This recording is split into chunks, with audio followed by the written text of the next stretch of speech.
So I try not to use the same thumbnail for every video. These two might look a bit similar because it's a bit of a shocking weekend for professional wrestling, isn't it?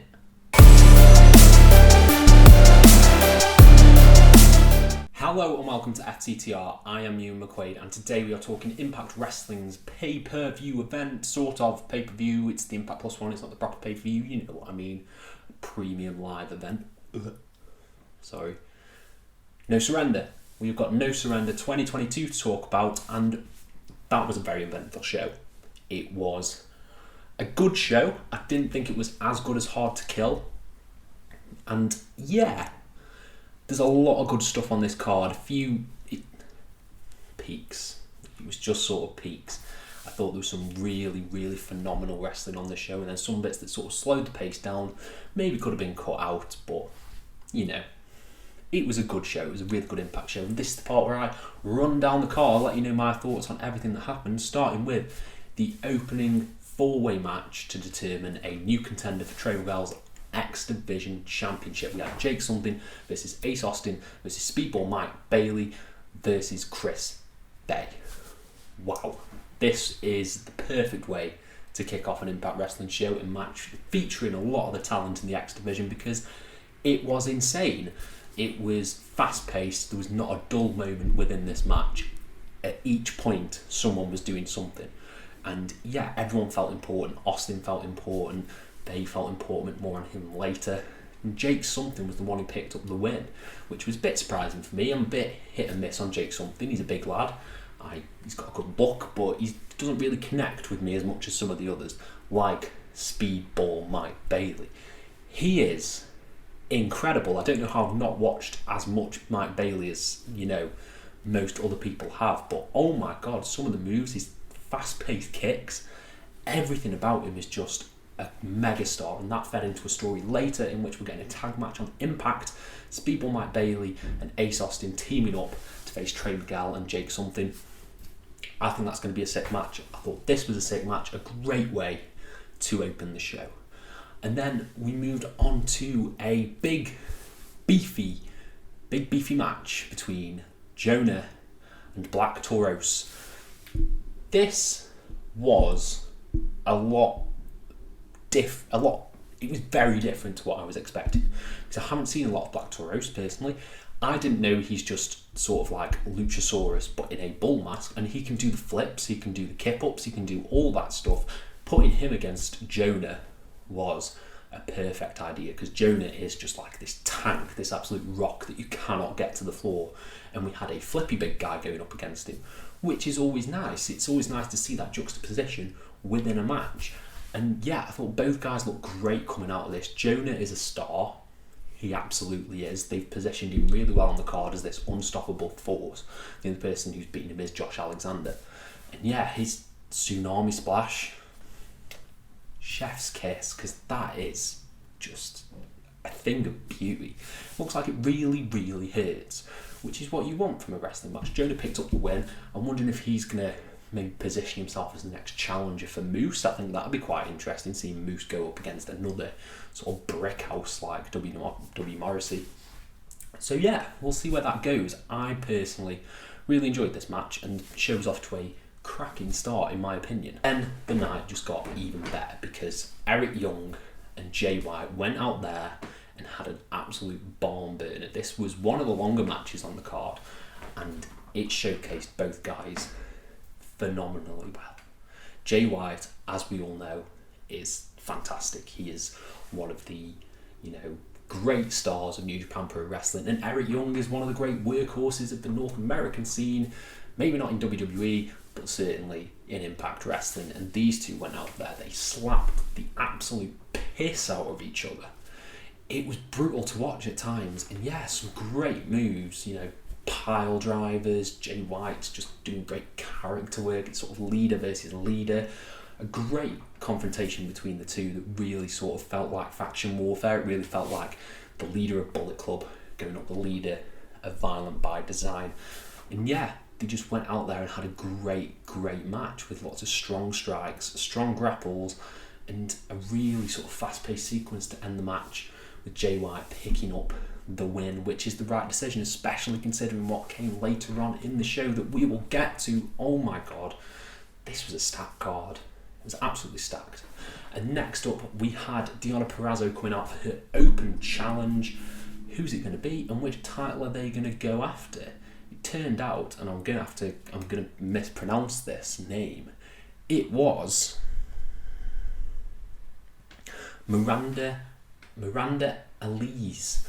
Now, I don't know much about Miranda Elise, but she is fantastic. She's sort of got that lucha style that is sort of missing in a lot of sort of North American pro wrestling. You don't see it that much, and she's doing the flips, she's doing the springboards, all that good stuff. And yeah, she had a really great match with Deonna Purrazzo, who, in my opinion, is probably the best female wrestler working today. I think, you know, her character work mixed with her in-ring ability, I think, is possibly better than the likes of Becky Lynch and Britt Baker, in my opinion. And they had a really fun impromptu match for the Ring of Honor title. It went a lot longer than I thought it was going to. Both women got in a lot of offense, got to showcase Miranda's ability in the ring, and Deonna Purrazzo came out on top with a bit of an abrupt finish, sort of a variation of her armbar. It sort of came out of nowhere, but you know, it's Deonna Purrazzo. Can't say anything bad about Virtuosa.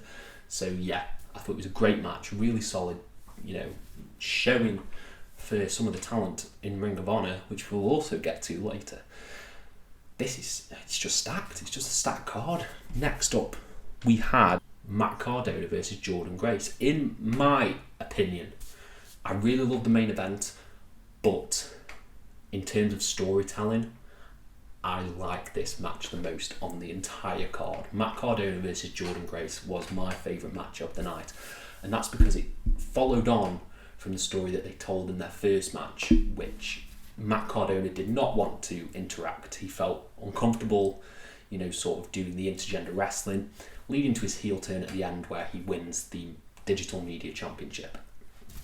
This match followed on from that, with him playing the cocky heel, the same sort of thing he did in NWA and on the Indies. He's brought that character to Impact, and Jordynne Grace just having none of it, and she's going straight in with strikes, straight in with grapples, and leading to Matt Cardona just beating the piss out of her. The broski boots that he did looked brutal. They looked incredibly violent. But Jordynne Grace held her own. It was a very back and forth match that I really enjoyed.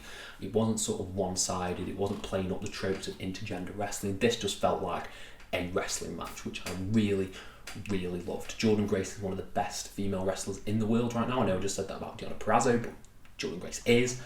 And Matt Cardona is just on another level in terms of his character work and drawing heat, which led to the finish in which he went to hit Jordynne Grace with the chair. Jordynne Grace low-blowed him, leading to the disqualification, so Matt Cardona retains the championship.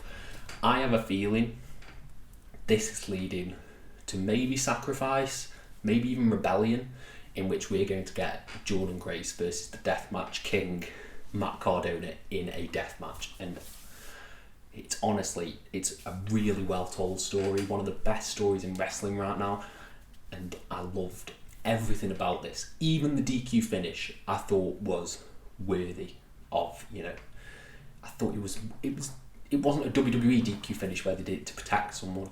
This furthers the story, leading to the eventual rematch down the line. Next up, we got the Gorillas of Destiny versus the Good Brothers for the Impact Wrestling Championships, Tag Team Championships, of course.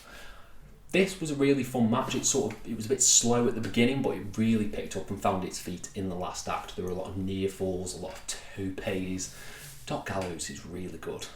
He's really good, and I can't sort of get over how great he is in the ring. Same with Carl Anderson, but this is sort of my first exposure to the Gorillas of Destiny, and I think they're really cool. They've got a really cool look, really cool tag team offense, and that led to the finish. Now, the finish is a very big talking point at the moment. What happened is Chris Bay comes out, and we think, you know, he's going to get involved, but the Gorillas of Destiny sort of pushing him off. What's happening here? In slides Jay White right behind them, hits his finish, and helps the Good Brothers win. He's there sitting on the apron, soaking it all in, and then the all too sweet at the end, the sort of reluctant Good Brothers. So have they rejoined the Bullet Club? What has happened in this scenario? I don't fully follow New Japan, but this seems like an earth-shaking sort of reveal for the card. I wasn't expecting it, and it was just a great finish, a really good swerve, a really good use of Jay White as well, who I thought might just be a one and done, saying like he might be in AEW. But no, it seems like he's sticking around to further this story with Gallows and Anderson, which I think is going to be really fun. It's going to be really interesting, a really interesting way forward. Next up, we got Mickie James versus Tasha Steelz for the Impact Knockouts Championship. This is probably the low light on the card for me. I thought this match sort of under-delivered, in my opinion. I was expecting a bit more, especially considering Mickey's sort of Texas Death Match on the last pay-per-view. So maybe I had my hopes too high, but it just didn't, not gel, it didn't have that sort of fire that I was looking for. It started off a bit slow with a lot of chain wrestling, but it never really got into its next gear. It's sort of interfering spots with Chelsea Green. It led to a roll-up, which, I guess it's probably going to be a rematch down the line, but as a starting point, I didn't really think this had that much fire, which is a shame because Mickie James's run has been, it's been good. It's been a really good run, but I feel like after the Deonna Purrazzo feud, she needed something with a little bit more meat on the bone. So we'll see how that goes. We'll see how this plays out. I'm not entirely interested in it continuing, but we'll see. We'll see what Sacrifice has in store. Next up, we got the Impact World Championship match between Moose and W Morrissey. This was a big, beefy, Paul Heyman-esque match with two big pieces of meat slapping against each other. It was fun. It was a really fun encounter between these two. Moose starts off, hits two spears. Morrissey hits his big boot. They spill to the outside. Table spot. All the good joys of a big man match. And yeah, I thought this made Moose look really good, especially the finishing sequence. The finishing sequence, he hits a superplex on W Morrissey in the ring.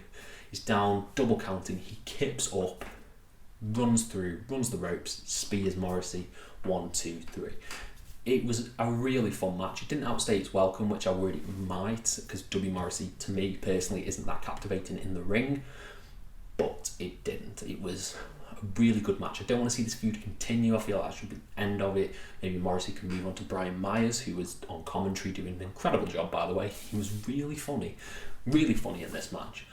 I thought it was a good main event, but it wasn't the main event. The main event was Honor No More versus Team Impact. Now let me try and run down both teams by memory, and we'll see how that goes.